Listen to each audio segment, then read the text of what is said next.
नमस्ते दोस्तों, मैं हूं शिवम दिवाकर। आप देख रहे हैं शिवम दिवाकर यूट्यूब चैनल। मुखर्जी नगर के तो हमने बहुत सारे वीडियो बनाए, लेकिन आज हम आपको बता दें ओल्ड राजेंद्र नगर में मौजूद है। यहाँ से अभी एक आंदोलन की शुरुआत हुई है और इसमें सबसे ज़्यादा यूपीएससी एस्पायरेंट ही हैं। उनसे ही बात करेंगे आखिर क्या समस्या है और ये लोग क्यों आंदोलन करने जा रहे हैं। क्या नाम है आपका? मेरा नाम ज्ञानेंद्र कुमार श्रीवास्तव है। मैं यूपीएससी का छात्र हूँ। 2020 मेरा लास्ट अटैम्प्ट था। 4 अक्टूबर 2020 को प्रीलिम्स का एग्ज़ाम था। 30 सितंबर को मैं कोविड पॉजिटिव हो गया था। गवर्नमेंट ने कोई भी रूल्स एंड रेगुलेशन ऐसा हमारे लिए कोई भी प्रोविज़न नहीं रखा हुआ था कि हम एग्ज़ाम हॉल में जाके एग्ज़ाम दे सकें। उसके लिए फिर हम सुप्रीम कोर्ट भी गए। सुप्रीम कोर्ट ने बोला कि लीनियंट भी लीजिए सरकार को।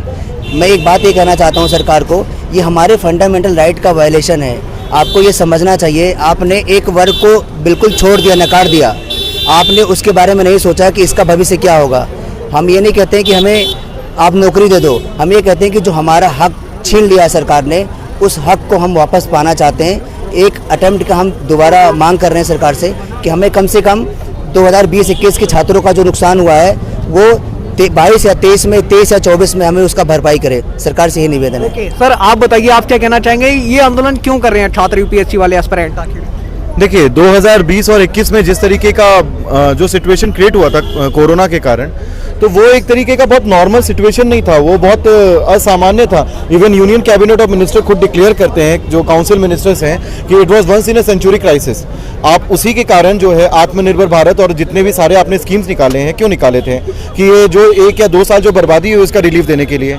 आप एग्जाम नहीं टाल सकते थे बिकॉज एग्जाम एकेडमिकली आपको लेना जरूरी था हर एक साल जो है, पर आप कम से कम उस चीज़ का रिलीफ तो दे सकते हैं। और रिलीफ में आपको क्या मांग रहे हैं? इसमें कोई इकोनॉमिक कॉस्ट इन्वॉल्व नहीं है। इसमें आप लोग एक जो युवा वर्ग होता है, जो 21 साल से जो 39 साल वाला जो युवा वर्ग होता है, उनको आप 2 साल का रिलीफ और 2 साल का अटेम्प्ट, क्योंकि यूपीएससी सिविल सर्विसेज में अटेम्प्ट भी होता है, तो आप जो 6 अटेम्प्ट होते हैं जनरल के या तो ओबीसी के 9 अटेम्प्ट होते हैं, आप उनको बढ़ा के क्या कहते हैं 8 और 11 करिए।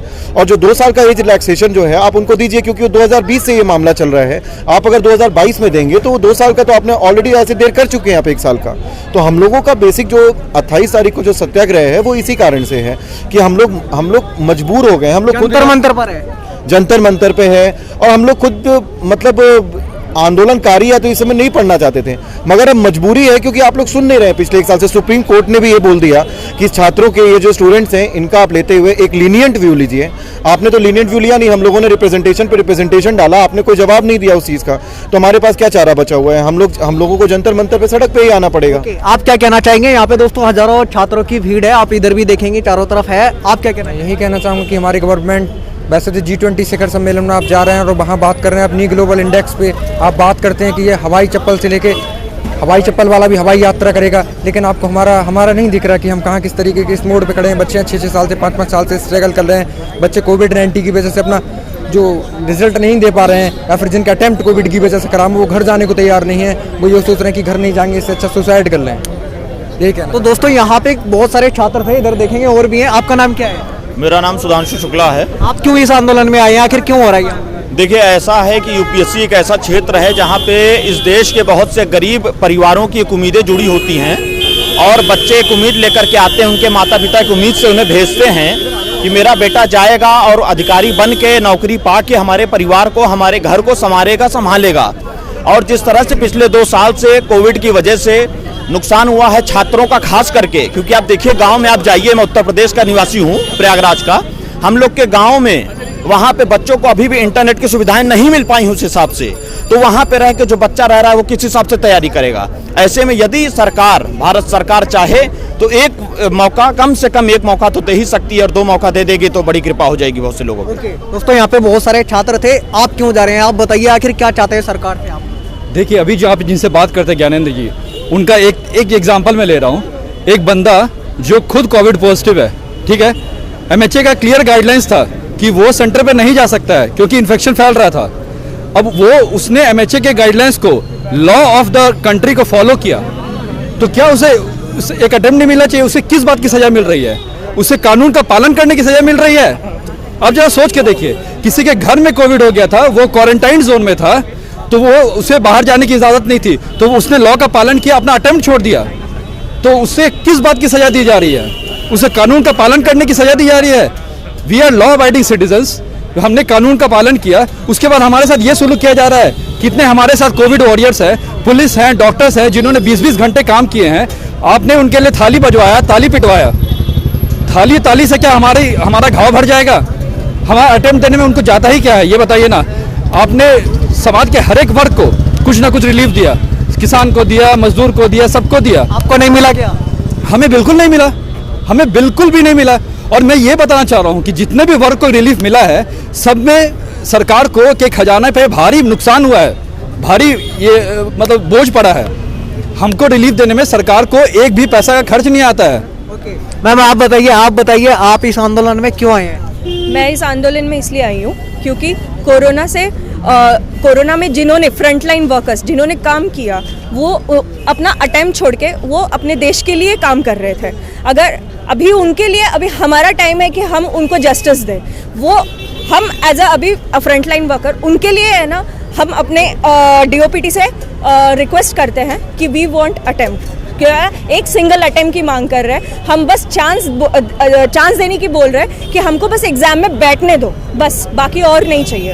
दोस्तों यहाँ पे आप देखेंगे हजारों स्टूडेंट हैं, पीछे भी हैं और भी शामिल थे जो कि अभी पीछे चले गए हैं। और आप इधर भी देखेंगे तो इधर भी एक बार इधर भी दिखा दीजिए, पीछे भी है बहुत सारे स्टूडेंट, इधर भी हैं। तो इस आंदोलन में बहुत सारे छात्र मौजूद हैं और हम उनसे ही लगातार बात कर रहे हैं। मैम आप बताइए इस आंदोलन का क्या मकसद है और आखिर क्यों छात्रों को करने की जरूरत पड़ रही है? सर ये मल्टीफेसेड स्टूडेंट्स की प्रॉब्लम्स को दर्शाता है। जैसे मैं खुद डॉक्टर हूँ, एम्स से हूँ, तो जब कोरोना ने दस्तक दी हमारे देश में तो मैं तो UPSC की तैयारी कर रही थी, लेकिन मैंने सोचा कि इस हालत में मैं देश को ऐसा नहीं छोड़ सकती कि अपने कमरे में बंद होकर से पढ़ाई करूँ।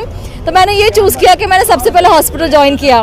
तो मुझे आज भी याद है 12 से 15 घंटे तक मैं टाइम आप हॉस्पिटल में ही थे, इसलिए मैं आपको सलाम भी करना चाहूँगा। Thank you so much. और गवर्नमेंट ने भी काफ़ी सहानुभूति दिखाई थी, हमारे ऊपर फूल बरसाए थे हेलीकॉप्टर से और हमने इतनी सेवा की देश की, लेकिन आज हमारे पास वो अटेम्प्ट नहीं है जो हम डिजर्व करते हैं, जो हमने देश की सेवा करते करते खो दिया। इसीलिए हमें आज सड़कों पे आना पड़ रहा है कि हमने इतनी मेहनत की है, देश को बचाया है कोविड से। कोविड की मार सबको पता है कितनी खतरनाक थी, इतनी सारी डेड बॉडियाँ उठाई हैं, डेथ सर्टिफिकेट बनाए हैं और आज हमारे पास अटेम्प्ट नहीं है, इस कारण हमें सड़कों पर आना पड़ रहा है। सर आप बताइए। मैं एक किसान परिवार से हूँ, ज्ञानेंद्र वर्मा, जौनपुर से। मैं ये बताना चाहूँगा, जब गवर्नमेंट इस बात को कंसीडर कर रही है कि लोग भूखे मर सकते हैं इस कोविड दौरान, तो उसको ये नहीं पता है कि जब लोग मर सकते हैं तो उनके बच्चे पढ़े कैसे होंगे। जब वो अपने रोटी का जुगाड़ करेंगे, खाने का जुगाड़ करेंगे, तो पढ़ेंगे कैसे। अच्छा, हम लोग मान लीजिए थोड़ा सा मिडिल फैमिली से हैं, तो हम लोगों ने गवर्नमेंट के कहने पे 10-10 लोगों का ग्रुप बनाया। ये अलग बात है कि थोड़ा छोटी फैमिली से होने के नाते हम लोग ऐसा नहीं कर पाए कि हम लोग जो है सोनू सूद बन जाएं, लेकिन 10 लोगों की टीम बना के हमने खुद लीड किया और लोगों में अवेयरनेस फैलाया और NGO के थ्रू हमने लोगों में अवेयरनेस फैलाया। अभी क्या चाहते हैं आप गवर्नमेंट से, आखिर क्यों ये आंदोलन? अभी हम ये चाहते हैं, चूँकि हमने नेशन के लिए काम किया, नेशन बिल्डिंग के लिए काम किया, एक IAS के रूप में मुझे वही काम करना भी था, तो मैंने वो काम पहले किया क्योंकि ज़रूरत थी, नेशन को हेल्थ क्राइसिस थी उस समय, तो मैंने वही काम किया। अब मैं ये चाहता हूँ कि जो मेरा काम उस समय रुका हुआ था उसको मैं इस समय कर सकूँ।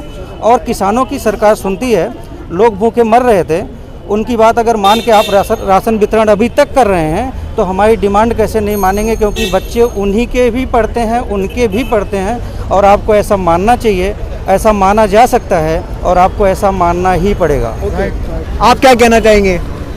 मैं बस यही कहना चाहूँगा कि शास्त्रों में लिखा हुआ है कि देरी से मिला न्याय भी न्याय नहीं होता। इसलिए जो हमारे विद्यार्थी हैं जो इतना समय बर्बाद कर रहे हैं, वैसे हमारे प्रधानमंत्री जी, हमारे राष्ट्रपति जी जाते हैं, लिवासना जाते हैं, हैदराबाद में जाते हैं, तो बस उसके समय की कीमत को समझें और बच्चों को जल्दी से जल्दी उनका अटैम्प्ट जो है अलॉटमेंट कर दें कि 2 अटैम्प्ट आपको हम दे देते हैं, क्योंकि वहाँ से कुछ नहीं जाता, आपको कुछ नहीं करना, सिर्फ अटैम्प्ट देना है। कि ठंड में रात के 12-12, 1-1 बजे जो पढ़ने का रूम में बैठ के पढ़ने का टाइम होता है, जो मेंस आंसर राइटिंग का टाइम होता है, वो टाइम हमें फुटपाथ पे गुजारना पड़ रहा है और सामाजिक शोषण, आर्थिक शोषण, हर तरीके के शोषण से हम लोग गुजर रहे हैं। यहाँ हम लोग आप देखेंगे तो पाएंगे, आपको सारी चीज़ें पता है। शिवम जी, मैं आपका तहे दिल से धन्यवाद करता हूँ कि आप अपने स्टूडेंट के स्ट्रगल को अपना स्ट्रगल समझ के बहुत बहुत जोड़ते हैं। मैं आपके हाथ जोड़ के आपको धन्यवाद देता हूँ, इसके लिए बहुत बहुत थैंक यू। सर हमारी गवर्नमेंट से विनम्र निवेदन रहेगा कि जस्टिस डिलेड जस्टिस डिनाइड। तो अभी जितना डिले करेंगे, 1 साल ऑलरेडी हो गया स्ट्रगल को, 12 प्रोटेस्ट जंतर मंतर में हो चुके हैं, अब ये इनडेफिनेट आ रहा है। तो हमारी सरकार से यही गुजारिश रहेगी जितनी जल्दी से जल्दी हो सके कोविड से अफेक्टेड सारे छात्रों को एक रिलीफ जरूर दिया जाए। ओके दोस्तों, आज हम ओल्ड राजेंद्र नगर में ही मौजूद थे और यहाँ पे बहुत सारे छात्र थे, उनसे हमने बात की है।